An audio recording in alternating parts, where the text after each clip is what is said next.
Hi, I'm Jane Stafford from the School of Weaving, and I'm standing here with Rebecca Logan. Hello. And we want to tell you all about Season 10, Episode 4, which is called Fun with Twisted Wraps.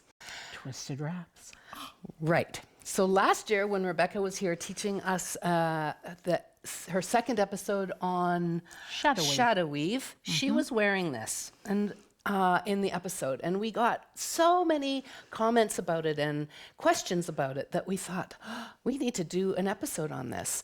So Rebecca has created a wonderful PDF that goes through all kinds of different patterns and how you make them and how you fold them and how much fabric you need and what size should it be for your body, etc., etc.